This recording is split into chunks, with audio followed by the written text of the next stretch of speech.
Hey, what's up, everybody? It's Regent. Today I'm going to tell you a story about the worst injury I've ever had.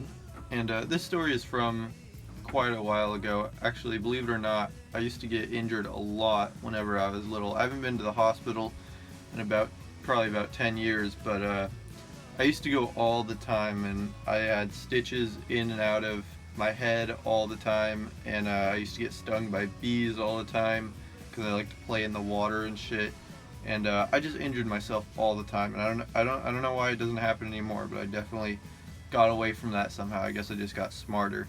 But anyways, so I've mentioned before I have a park across the street from my house, and me and my friends would hang out there all the time because it's right next to the elementary school we all went to, and you could go there and just fuck around and do whatever you wanted.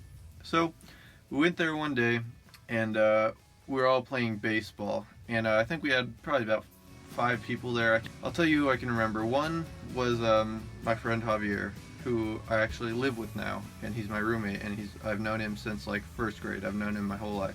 The other kid that's significant to the story there was named Colin, and Colin is a fuck up.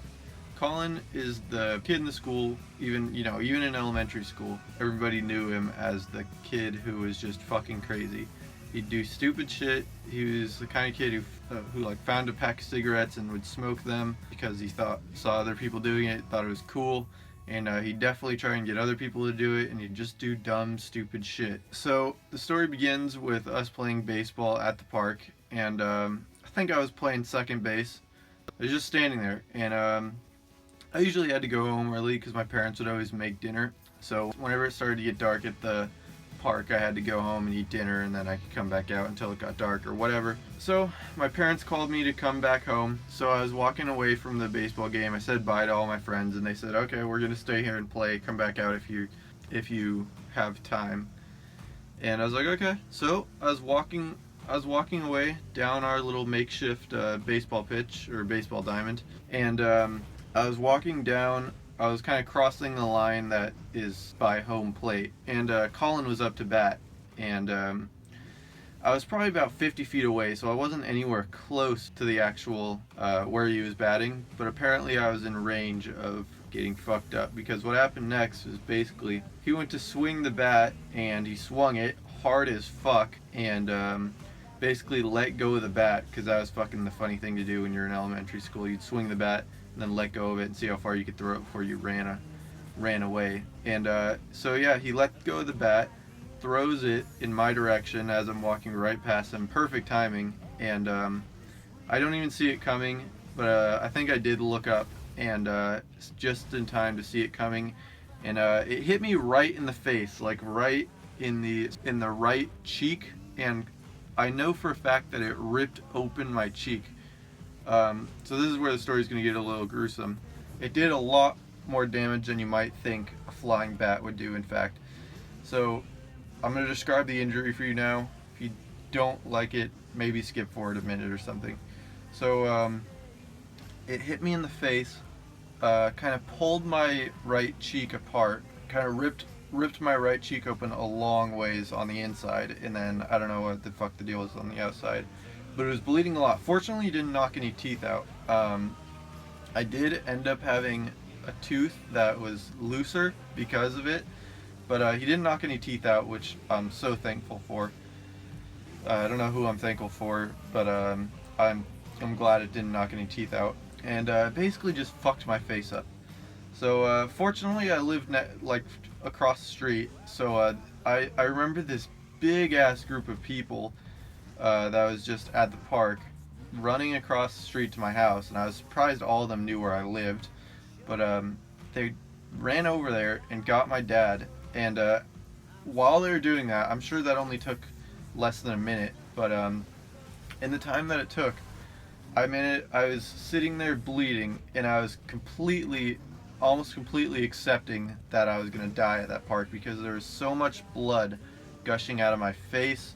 I remember sitting there with my hands cupped, and I was sitting on my knees, and I had my hands cupped, and at one point I had so much blood in my hands that it literally overflowed, and I couldn't hold it in my hands, and I just kept dropping these pools of blood, and I remember taking my fingers and sticking them inside my cheek, between the like in between the inside and the outside wall of my cheek, I guess. And I could just like stick my fingers in there, and that was scary. It obviously didn't hurt that much at the time. Well, obviously, I guess I was like at the pain threshold, and I could just like, I was just freaking out. So my dad gets there, and he's like, my dad always knew what the fuck to do. So he picks me up and puts me on his back and like runs home. And by the time I get home, the bleeding kind of slows down because there's probably not much blood left in my fucking face to bleed out. And they gave me this towel for a second while they figure out what we're gonna do. But they put it up to my face, and I just don't want to because it hurts. It starts to hurt putting it up to my face. So long story short, we make the long ass trip to the hospital. Probably took like 15-20 minutes to get to the goddamn hospital. And I only remember like one piece of that happening, and I was kind of crying in the back because I was in 5th grade, and I was freaking the fuck out. And at least at that point, I figured that I wasn't gonna die anymore.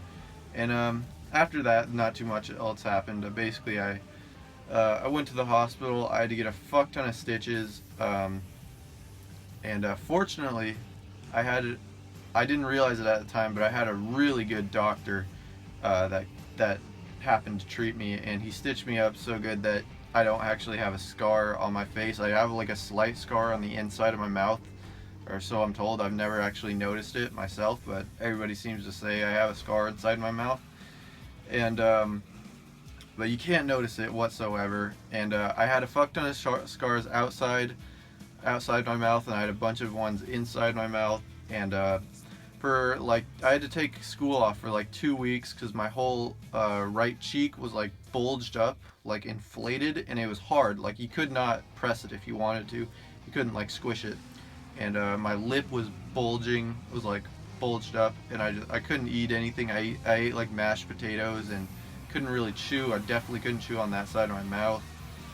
And it was just a crazy situation. So I'm sorry if that kind of disgusts you, but so yeah, Colin really fucked me up. And I do remember one thing. His dad came over, who was apparently in the military, and he came over and just kind of greeted my parents and figured out what the fuck happened, I guess. And I mean, I must have terrified everybody who walked in there, who came to see me, because I'd go out there and my face was just destroyed. Like I couldn't close my mouth usually, and I was just all fucking puffed up and shit. And it was crazy. I probably scared the shit out of the guy. I probably made him think that my parents were gonna sue him for everything he had. But my parents didn't. My parents had a reasonable amount of money, especially at that time. But anyways, that's the story. And it was a fucking crazy. I was glad I got to take 2 weeks off. I don't know how the fuck I caught up on school, but I know I sucked dick in elementary school anyways. Not literally, but yeah, I was terrible in elementary school. And that's basically it. I went back to school after a while. I know I had to go back when I was a little bit puffed up still, but I got all my stitches out, and I was good after that. No scar or anything. I just kind of went back to it, and everybody was pretty supportive of me at the time. And I'm sure Colin apologized. I know now he's like, he lives off in Utah or something, and he's like this fucked up. He's kind of a weird fucked up kid.